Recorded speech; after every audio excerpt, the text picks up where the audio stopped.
As you can see, we have a full agenda tonight. We will do our best to wrap this all up in under an hour. We know that you are busy and a lot going on. First of all, safety is one of our core principles here at JEA and something we take very seriously. Since we are meeting virtually, I would just remind everyone to be careful of your surroundings. There can be certainly many distractions and trip hazards when working from home on your computer, tablet, or phone. Our focus this evening will be specifically on the JEA sanitary sewer collection system in the RiverTown HighPointe community. We will also be addressing the odor concerns at the master pump station located on Shinnecock Drive. At the end of the presentation, we will have a question and answer period using the chat feature. So if you do have a question during the presentation, please be sure to make a note or type in the chat box, and we will try to answer as many questions as we can at the end of the presentation. We'll also provide more info on how to ask questions at the end of the presentation.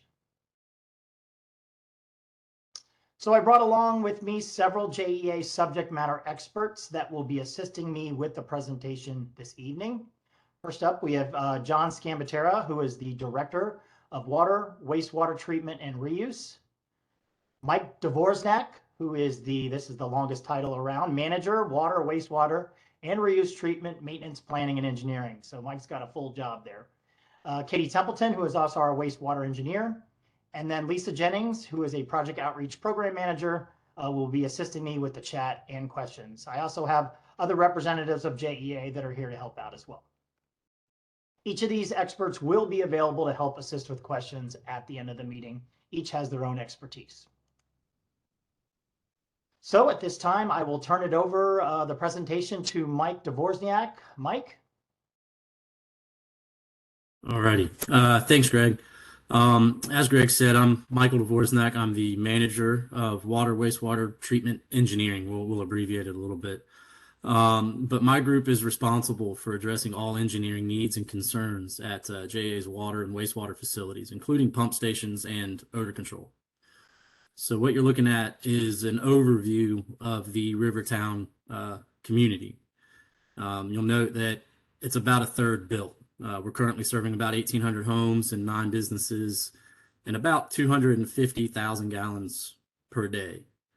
At build out, we're looking at 4,000 homes, about 1,000 units of multifamily, 41 businesses, and somewhere between 750 and 1 million gallons per day. So as an overview for the RiverTown community. In general, all of JEA's systems are comprised of gravity sewer collection systems.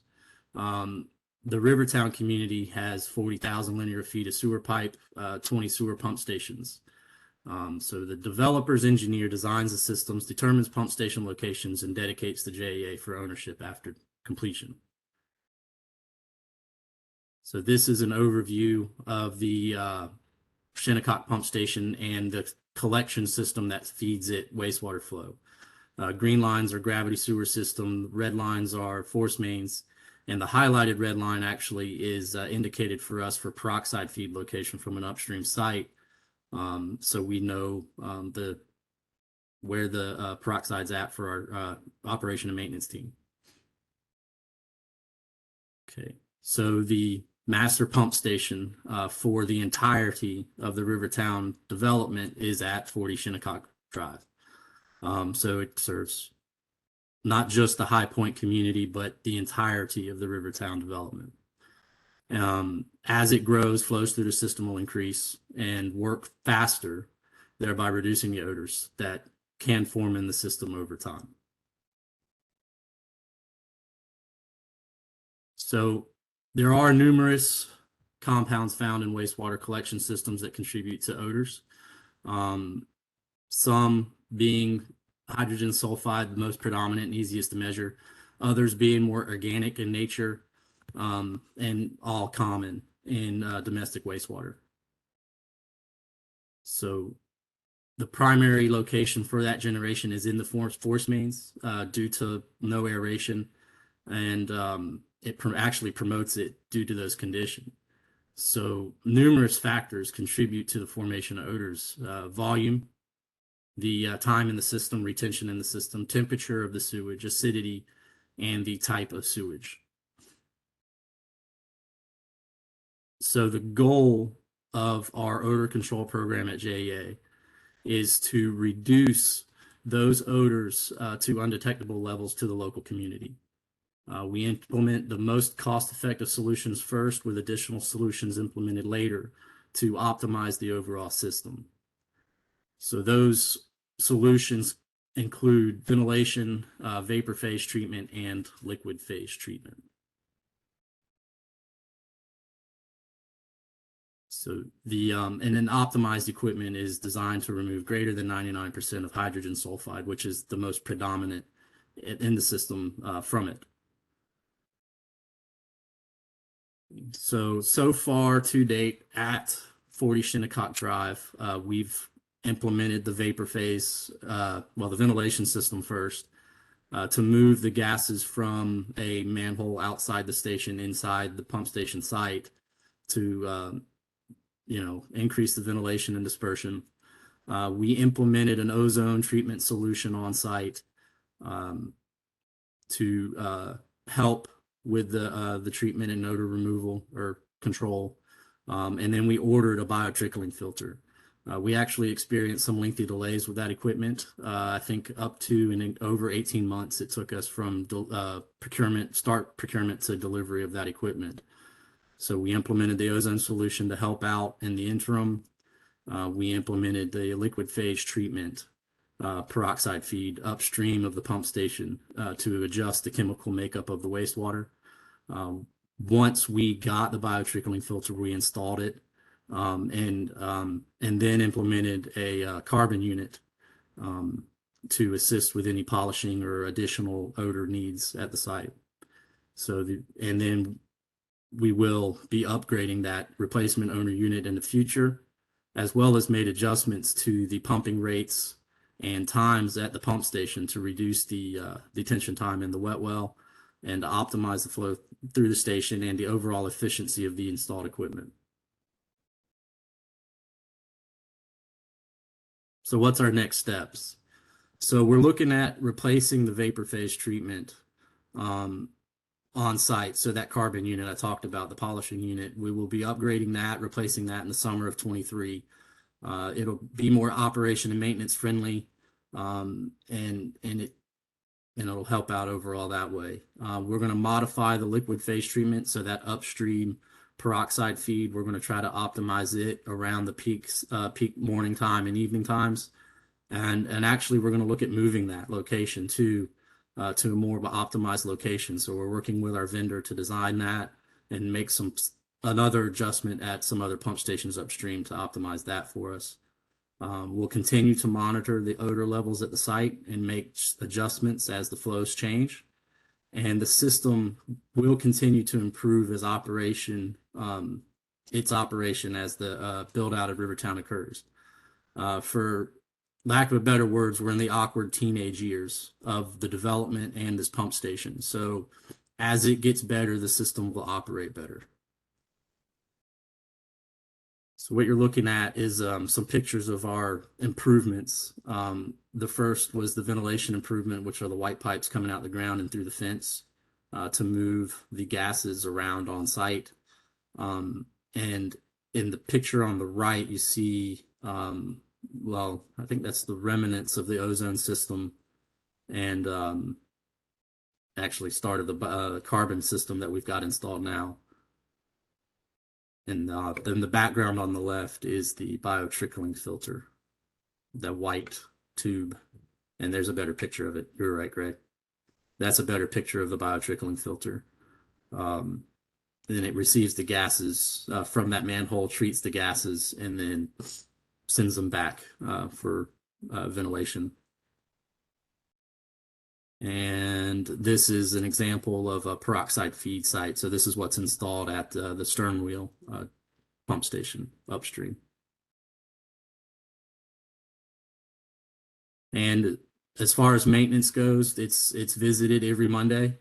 The day may vary depending on other needs in the system, but it is visited at least weekly. And then as we continue to address these odor control concerns and other needs of the site, there may be some more visits by JEA staff. And then, like we said, we've continued to modify the controls and the operation of the facility until the odor issue is resolved.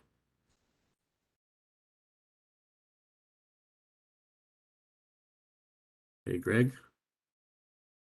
Thank you, Mike. That's a wrap for our actual presentation. So what we'll do now is we'll move on to the most important part, and that is the Q&A portion of the meeting.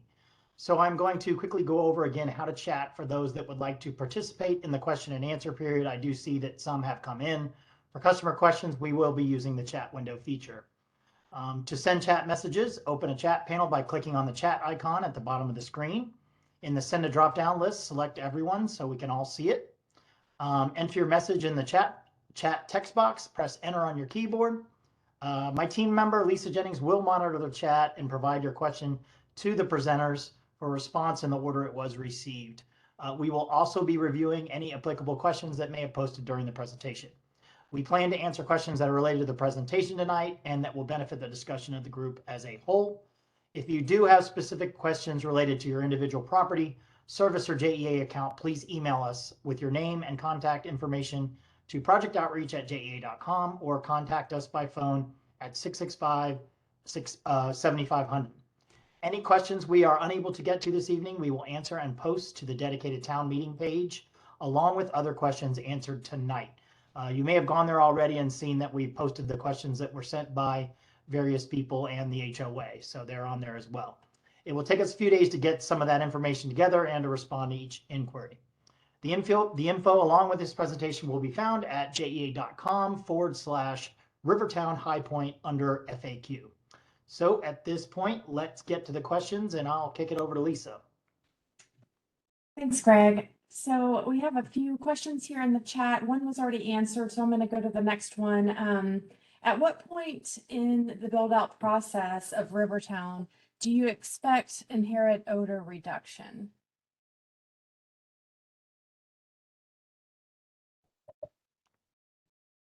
That can be a difficult question to answer, but we will continue to monitor the flows through the site and make adjustments. I think John did fill me in before this meeting that the operation and maintenance staff is taking odor log readings as they get there to measure the available H2S.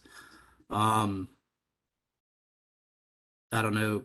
Katie's our expert, so I'm going to default to her for a second if she can add anything beyond that. But I'm going to. It can be difficult to answer. That's all I'm going to say, unless she's got something else. I would. Sorry. I would say it's impossible to predict because it depends on the speed of the development, and we certainly don't have any control over how fast that is happening. But yes, we will keep monitoring the flows and sulfide levels and odors at the site and make adjustments as needed. No. So when will we My job anticipate? easier sooner than later. So Katie, if I'm correct me if I'm wrong, but we anticipate that as the subdivision grows, as RiverTown grows, that things should improve. Yes, because there will be less time for the wastewater to be in an anaerobic condition, which is what produces the odors. Okay. Great. And Lisa, if you could repeat the question that they answered in the chat, just so everyone knows. Oh, okay. The first question was, is the facility in HighPointe only a lift or pumping station, or is it also a treatment facility that then sends water back for irrigation systems? And looks like Katie responded that it was only a pumping facility. Did you? And I think we should add to that, there are regular pump stations that are smaller stations, and this is a master pump station. So it's one of the larger stations in the system when you have smaller stations, and then you have the master pump station. And then they would pump to the treatment plants, which would then treat the effluent, and then in certain treatment plants, that would go out as reclaimed water. That's correct. All right, and so next question, if they should smell, the smell becomes unbearable after the regular maintenance days, What are the options for getting a JEA associate on site to, should they call customer service or should they just reach out to, what are the steps to report any odors after the maintenance days? Yeah, that would be the appropriate step, is to call customer service, and then they'll get a UFT on site to re-verify where the odor's from, and they'll create a ticket for one of the O&M guys to follow up, usually the next day. Is that right, John?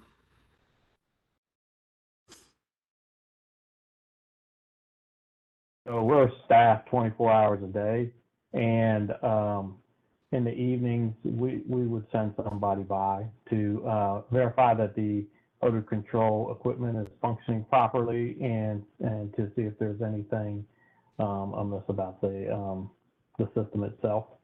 And then the next day or the Monday, the coordinator, the supervisor that handles the maintenance of that facility, would verify that everything is operating normally, and that if there was any abnormalities, that it's recorded and that we learn from it and try to mitigate it. And just to add to that, so that number would be our standard 665-6000 number that you would call in for any other type of JEA issue, question, or billing. And then they would report it basically out, and we would get a troubleshooter, they call them a UFT, out there to look at things and have technician look at it. So that's kind of the process. Okay. Next Yes, question. we will send a troubleshooter out after hours, so just for clarification.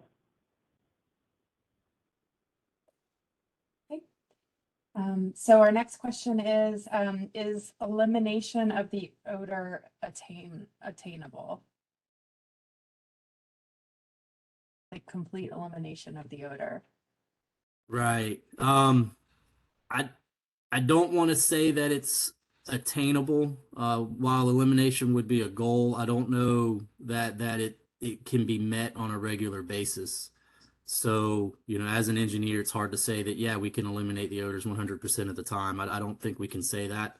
The goal is to use available technologies to treat what we can, and most of them are targeted at H2S removal.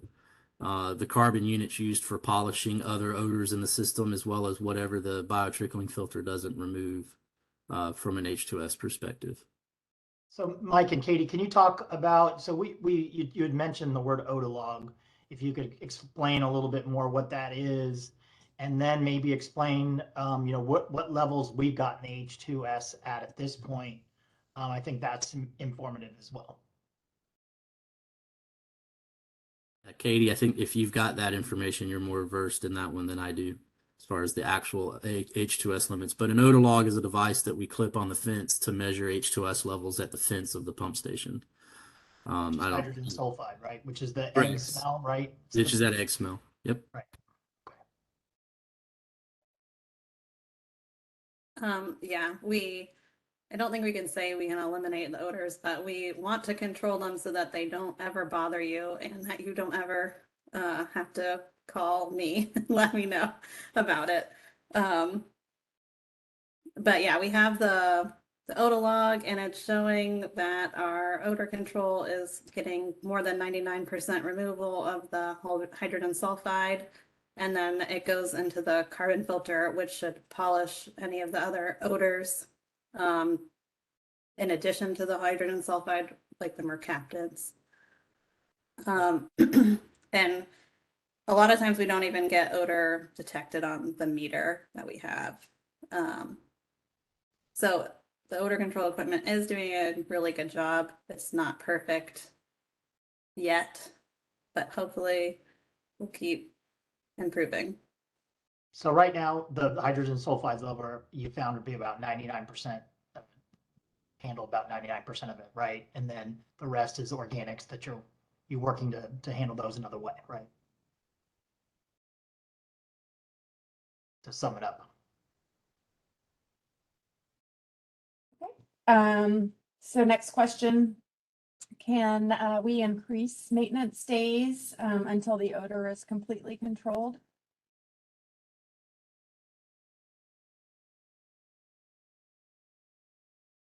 I'm gonna default that to John. That's his staff that gets to answer those questions. But it's as it is. Those guys travel between 10 to 12 stations a week to do routine maintenance at their list of stations. I'll let John go into more detail. Okay, so that station, that is a minimum that is visited once a week. It could be more. That station is monitored through a SCADA system, 24 hours a day, 7 days a week. The mechanic and the team lead and maintenance coordinator remote view that station and the equipment associated through the computer. So it's monitored and it has alarm set points so that if any major piece of equipment should trip or throw an alarm, there will be a response. The employees will go out, even after hours, if we get an alarm through the SCADA, slide now or dispatch a technician. So the PM is a minimum standard. So they're going out once a week for the sole purpose of performing preventative maintenance on the equipment associated with that pumping station. But the frequency of visits is more frequent than that. But when they show up, it's usually just a visual inspection, make sure everything's working right. So I just want to make that clarification between the PM and a site visit. But certainly increasing the frequency of a site visit is something I would entertain. Okay.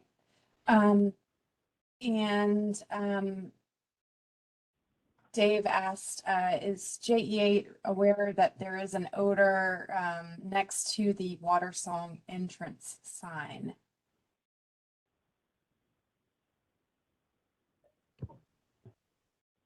I think we can say that we can check to see if there's any tickets for that, but certainly we'll have someone look into that to see what may be causing that and if it's JEA related. So we can look into that and report back as well. So. And is it possible for them to get a copy of the brief?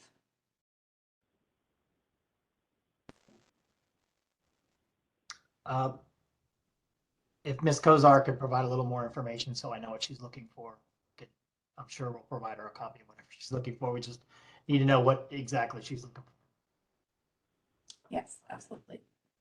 Okay, have you considered bipolar ionization technology as permanent odor remediation solution?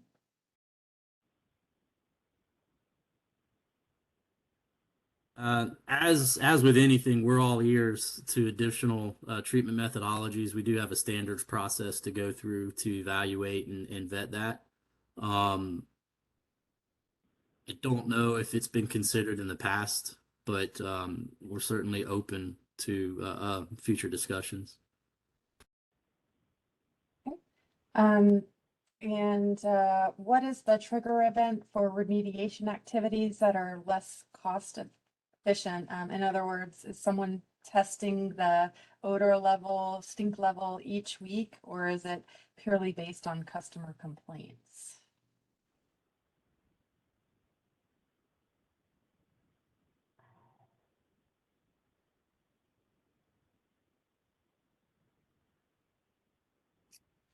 So at this point, we're going to be monitoring the odor logs on a regular basis, and if the operation and maintenance staff notices any differences in the smell, they'll make adjustments to the odor control system based upon their routine visits.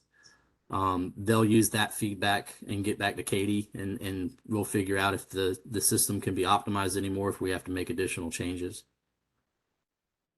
Obviously, complaints go above and beyond because we're not there 24/7, and the odors are a bit difficult to monitor on a real-time basis like that. So the complaints do help, but it is going to be continuously monitored on site. And to add to that real quickly, I know that we have some customers that live, in close proximity to the station. They do have our emails and they do commonly send them to us, and we forward those immediately on to this team to look at. So those are acted on pretty quickly. But the process is to go through the 665, 6000, but we also respond to our emails that come in to my staff. Do we know how many homes would actually reduce the odor? Is it possible to predict how many homes added? Maybe we do a percentage, random percentage.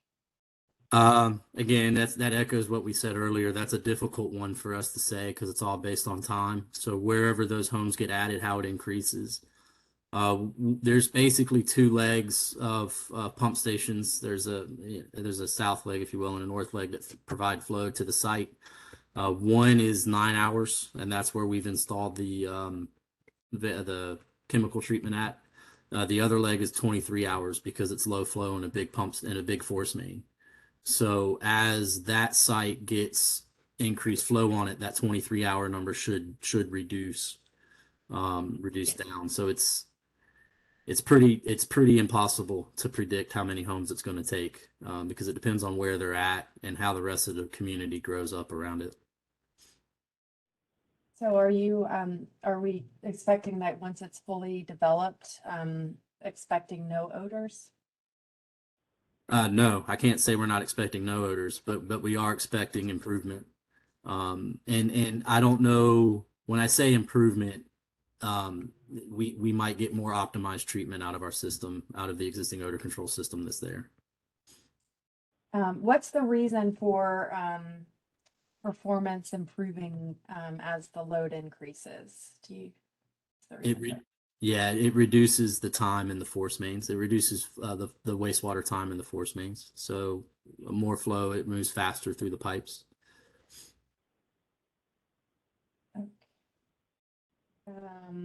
Like when it sits longer, right, that creates more gases and more opportunity for the bugs to grow, right? Correct. It increases the time of that anaerobic state, which, like Katie said earlier, is what creates the odors. That's where they come from. So when we have more flow, that means the all different pump systems flow faster, and then it gets through the system faster, which is less time. Okay. Yep. Yeah, because the system's built for the future flows. It's not built for the current flows. Does the Shinnecock station, does it service all of RiverTown? All of RiverTown, and I believe a community or two outside of it. So it's once all of RiverTown's built out, all of the flow will be routed through this site. What and where is the next direct stop in JEA system for the output from Shinnecock Drive lift station? That'll go to the water reclamation facility. So that's our Blacksford water reclamation facility, and that's where we will reclaim the water and send it back out for irrigation. Is it possible for JEA to make the pump station or make the system pump at a more frequent interval so that waste is not staying stagnant for a long period of time? Yeah, so we've done some of that at the current site. We've adjusted pump set points, and we have VFDs installed to allow for more consistent pumping and moving the water on a more regular basis instead of just pumping 2 or 3 times a day. So we have made improvements at the site. And we will look at improvements at other pump stations to try to speed it up for what we can. Next question is, did JEA consent to the site within this residential community for the treatment plant that would be impossible for odor elimination?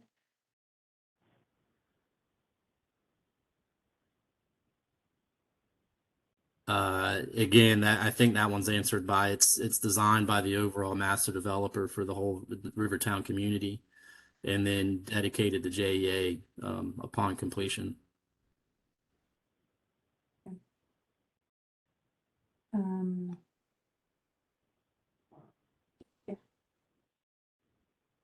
So we weren't working in tandem with the developer to understand usage. I believe we might need some expansion on that question.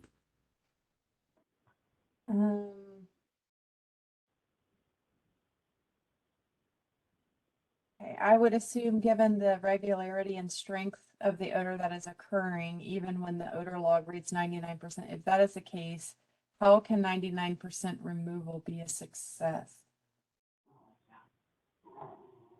So there are going to be some daily fluctuations, I think largely driven by rapid temperature changes.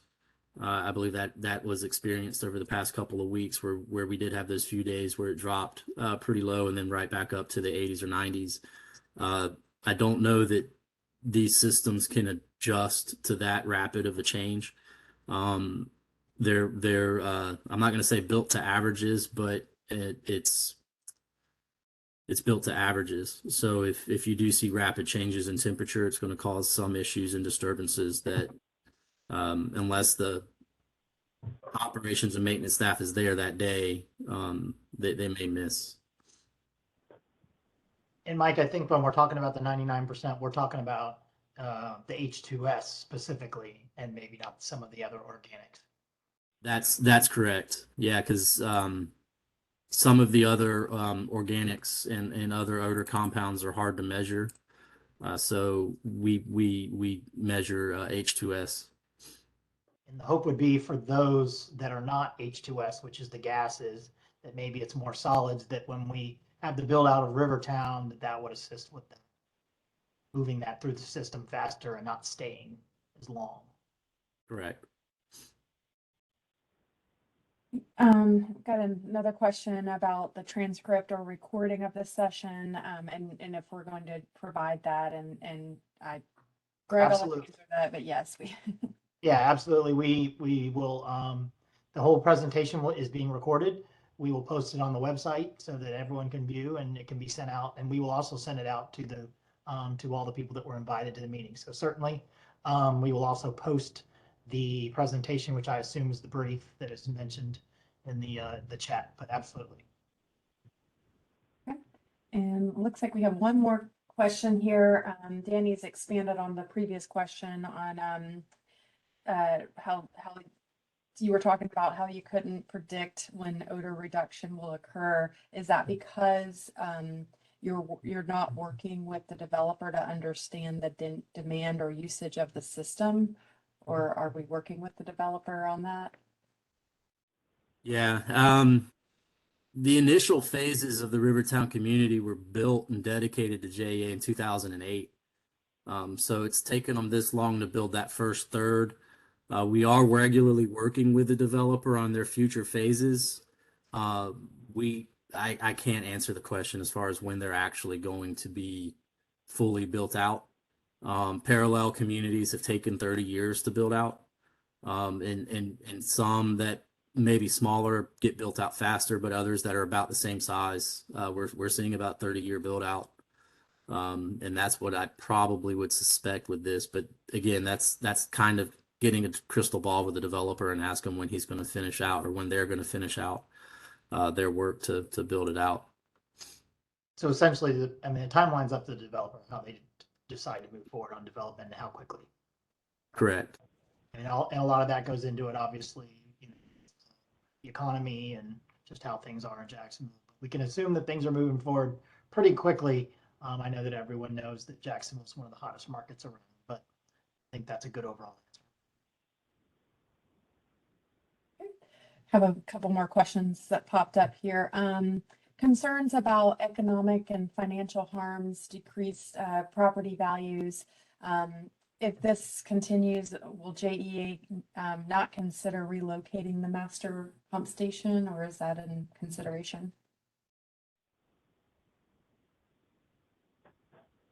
At this point, that's not a consideration. Again, it would require some significant rerouting of several pump stations, working with the developer on available land, which it's an overall master developed community. There's not any really land available to purchase or relocate sites. So it's not in any plans to relocate the site. I can say that. Okay. One of the questions that was answered earlier ahead of time indicated that much of the equipment is quite old, from 2008. Is there newer equipment that would enable better management of the situation? So the equipment that was built and installed in 2008 are the pumps and drives and electrical equipment and pipes.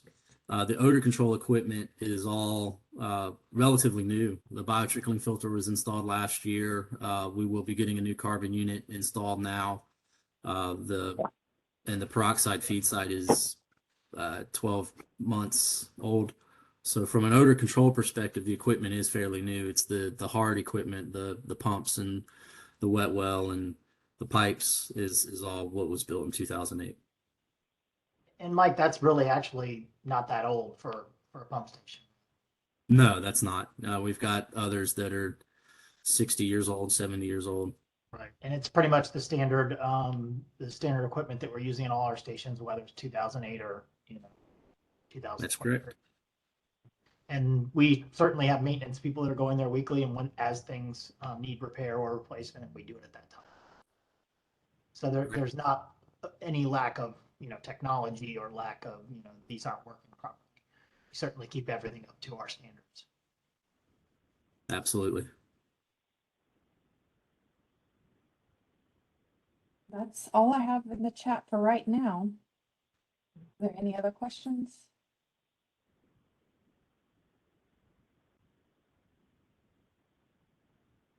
Okay, so we'll wrap things up at this point. Remember that any questions that we were unable to answer tonight will be provided on the meeting webpage. I don't think there really were any. We will look into that odor at the Watersong entrance sign. We will post the answers to these questions on the RiverTown HighPointe site for this meeting. And you can also submit additional questions. I know sometimes I go to a meeting and I start thinking of things afterwards. So please go ahead and send those in. We will post those on the website as well. We want to be as transparent as possible. So you can submit those at projectoutreach@jea.com. And we will be sure to get back with you. So thank you all very much for your time. I know talking about sewer on a Tuesday isn't everyone's best evening, but we appreciate you attending. Thank you very much. Thank you.